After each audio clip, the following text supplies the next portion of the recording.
तो एक अच्छे महात्मा जी के पास जा रहे हैं, बस पास में ही पहुंच गए हैं। अब उनके पास चल करके आपको दिखाते हैं। संतों की महिमा अपरंपार है, जितना कहा जाए उतना कम है। अब आप लोगों को संत का दर्शन कराते हैं। चलते हैं महाराज जी के पास।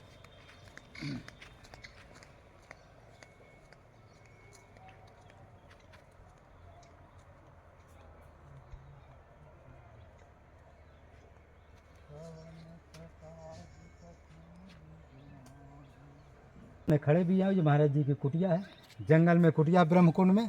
और आप लोग जो है देख भी सकते हैं, कभी भी आप जो है जैसे परिक्रमा मार्ग से आएंगे मुश्किल से 100 मीटर की दूरी पर, तो महाराज जी की कुटी मिलेगी। कोई विशेष कुटी महाराज जी की नहीं है। टीना उना देखिए कैसे महाराज जी भी गेट लगा लेते हैं, इस तरह का महाराज जी का गेट है। ये देखिए, आइए महाराज जी की कुटिया है, ये टीना उना जैसे तैसे है। चारों तरफ देखो उसका पेड़ है बबूल का। इस तरह महाराज जी रहते हैं, जंगल के महात्मा इस तरह से रहते हैं। अब महाराज जी का हाँ, कोई बात नहीं, इतने रहने दीजिए। इस समय हम जो बहुत एक अच्छे महाराज जी के पास आए, कई वीडियो महाराज जी का हम डाले हैं। ये ब्रह्मकुंड में महाराज जी हमारे रहते हैं। इनके नाम भी हमने कई बार जो है बोल दिए हैं। और यदि चाहें तो महाराज जी अपना पता और अपना जो है यहाँ का पता और नाम बता। महाराज थोड़ा अपना नाम पता बताने की कृपा करें। वैसे हमारा संतों का दिया हुआ नाम अवध बिहारी दास है, अवध बिहारी दास त्यागी।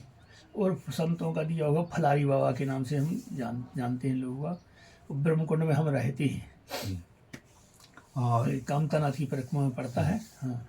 अब महाराज जी से एक प्रश्न पूछेंगे। महाराज जी, दुख का स्वरूप क्या है और दुख की निवृत्ति कैसे हो? ये सभी कई कमेंट भी हमसे किए और ये इसका सही अर्थ कोई नहीं बता पाता है। देखो, दुख जो है अभाव का नाम दुख है। जी जी। वेद में, ऋग्वेद में एक मंत्र है, क्षुत पिपासा मलाम ज्येष्ठाम अलक्ष्मी नश्याम में हम अभूतिम समृद्धिम सर्वानुग्राम निग्रहात। ये है। तो इसका मतलब है क्षुत पिपासा, भूख प्यास कब होती है? जब अन्न का पानी का अभाव होता है जी। तो ये अभाव का नाम ही दुख है।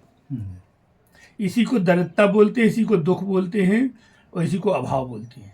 ये अभाव ही, क्योंकि ये संसार जो है अभावग्रस्त है जी। सारा संसार ही अभावग्रस्त है जी। तो अभावग्रस्त परमात्मा ने क्यों बनाया संसार को? उनका बनाने का एक कारण है जी।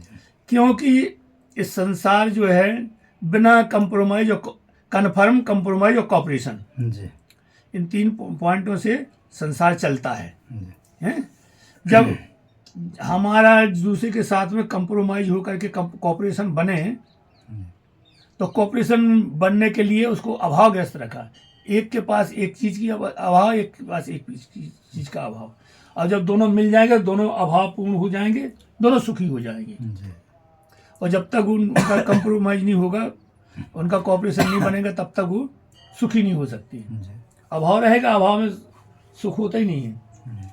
तो इस प्रकार से ऐसा शास्त्रों में बताया गया है कि दुख का कारण है अभाव। और अभाव को सहन करना ही पाप कहा गया है। वो पाप का स्वरूप है जी। और अभाव की पूर्ति करना ही धर्म है जी।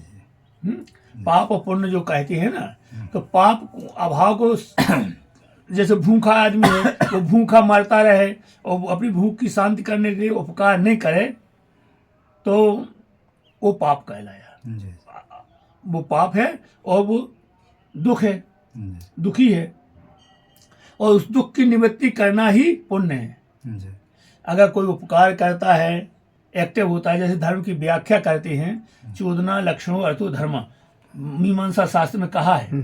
माने जो किसी काम में एक्टिव होने के लिए प्रेरित करता है, तो उसको धर्म कहते हैं। तो इसलिए वो अपनी क्षुधा की निवृत्ति करने के लिए जो उपकार करता है, उसको धर्म कहते हैं। वो प्रेरणा स्रोत जो है वो धर्म है।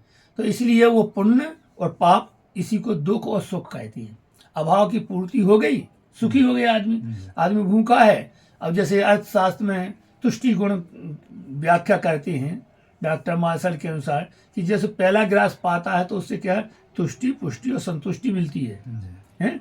तो जैसे जैसे वो खाता जाता है, वैसे वैसे उसकी तुष्टि पूरी होती जाती है। और जब पेट भर जाता है तो तुष्टि पूरी हो जाती है। उसको अभाव नहीं रहता है।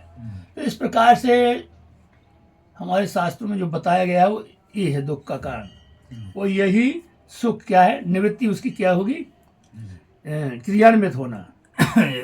आलसी बन के हाथ पे हाथ रखे बैठे रहोगे, हम दुखी हैं, हम भूखे हैं, हम प्यासे हैं, ये जैसे कुड़िया लोग ये परिक्रमा में बैठे मांगने वाले, हाँ, सही है। ऐसा लिए एक्टिव नहीं होते हैं। ये कर्म करें तो आराम से, अगर 100 ही रुपया मिले तो खाने के लिए इनको कम ही हो है। जाएगा, हो जाएगा। लेकिन कुड़िया बने बैठे हाथ पे हृदय भगवान ने, लेकिन हाथ पे नहीं चलाती, नहीं चला। नहीं उनको काम में लेती। भगवान की दी हुई वस्तु को, भगवान का उसमें कोई दोष थोड़ी है। तुम भूखे हो तो तुम अपने कर्तव्य से भूखे हो, शरीर दे दिया बढ़िया भगवान ने, हैं।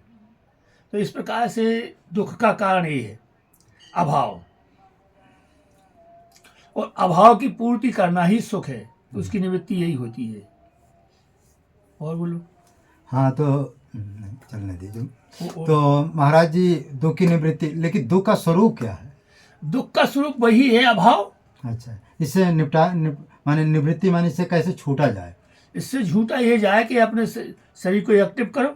अच्छा, एक्टिव करो। जैसे हमारे पास में कोई भी चीज़ का अभाव है तो उसके लिए, जैसे गीता की भाषा में यज्ञ कहा गया है, तो यज्ञ के लिए किए हुए कर्म को वो कर्म बंधन में नहीं बनता है। 3रे अध्याय में भगवान ने गीता में कहा है कि यज्ञ के निमित्त किया हुआ कर्म वो कर्म बंधन में नहीं बनता है। तो वही पुण्य है, वही निवृत्ति का कारण साधन है। वही पुण्य, वही। हाँ, यज्ञ के लिए जो किया जाता है कर्म, और कर्म करेंगे आप तो उसमें कर्म बंधन बनेगा, लेकिन यज्ञ के लिए जो किया जाता है उसमें बंधन नहीं बनता है। महाराज एक प्रश्न जो है अचानक हमको ध्यान आ गया। विक्रमादित्य के जीवन में जब मैंने उनके पंडितों ने पूछा कि हमारा कुंडली क्या है, कहा तुम्हारे में तो बहुत दुख ही दुख लिखा है, ना तुम्हारे में राज लिखा ना कुछ लिखा, लेकिन अचानक ये सब तुमको मिल कैसे गए? भाई कुंडली में नहीं कोई ऐसा प्रारब्ध नहीं, लेकिन कैसे मिल गए? तब जब विक्रमादित्य से पूछा, कहा माने समर्थ में भी प्रयास करने में या समर्थ में कोई कार्यक्रम करने में इतना समर्थ है तो हमारे भाग को बदल देता है। तो उन्होंने कहा कि माने कोई उसमें लिखा है, एक उर्दू की लफ्ज है कि हिम्मते मर्दे मद्दे खुदा, साहस रख करके जो पुरुषार्थ करता है तो उसमें भगवान सहायता करता है। एक उर्दू की लफ्ज है, हमने सुनाई आपको ना, तो उसका अर्थ ये होता है कि आप साहस करके अपने शरीर में और पुरुषार्थ करिए। देखो गीता किसी कर्म को छोड़ने के लिए नहीं कहा, निकम्मा बन के हाथ पे हाथ धर के रोने का काम नहीं है। कर्म करो, कर्म करो।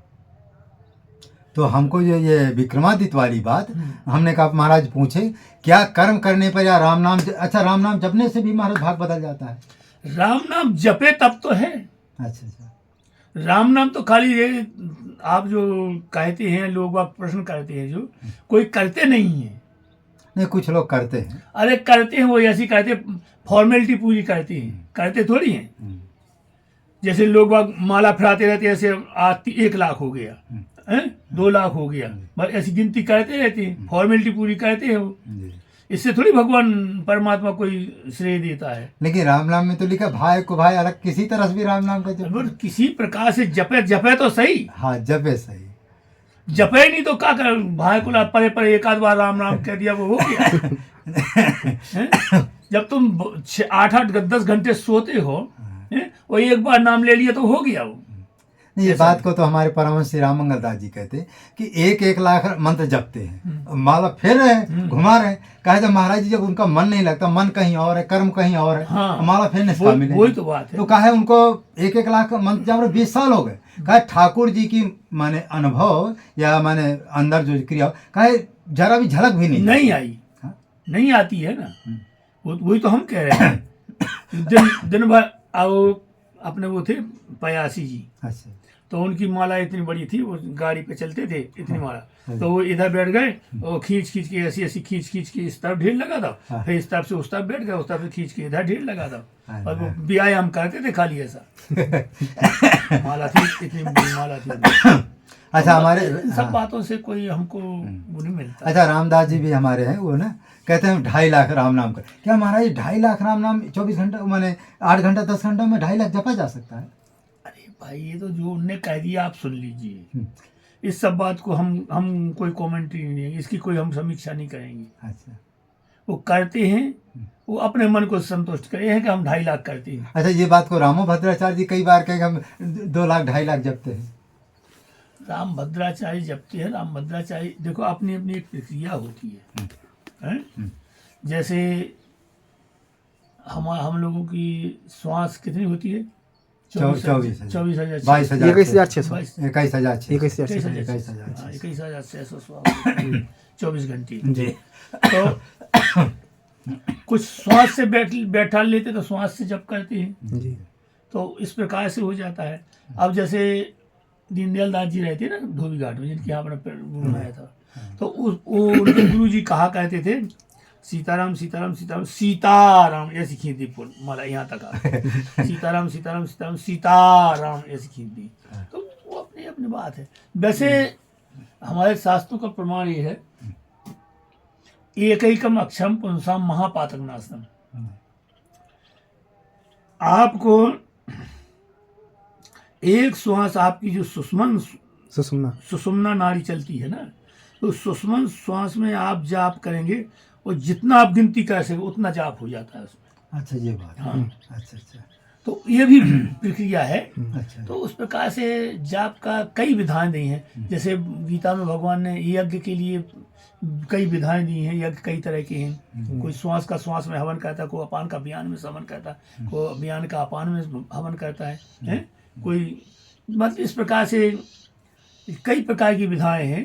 प्राणायाम की कई विधाएं हैं। तो इस प्रकार से अपनी अपनी वृत्तियां हैं, कौन वृत्ति में, लेकिन उसका अभ्यास होना चाहिए। हाँ अभ्यास होना चाहिए और वो एक्टिव होना चाहिए। जी जी अब जैसे किसी किसी का श्वास का जाप होता है, जी तो श्वास का जाप करने वाला व्यक्ति शांत, उसका चित्त शांत होना चाहिए पहले। हाँ अच्छा अच्छा श्वास वाले का। हाँ, चित्त शांत होना चाहिए, मन चंचल नहीं होना चाहिए।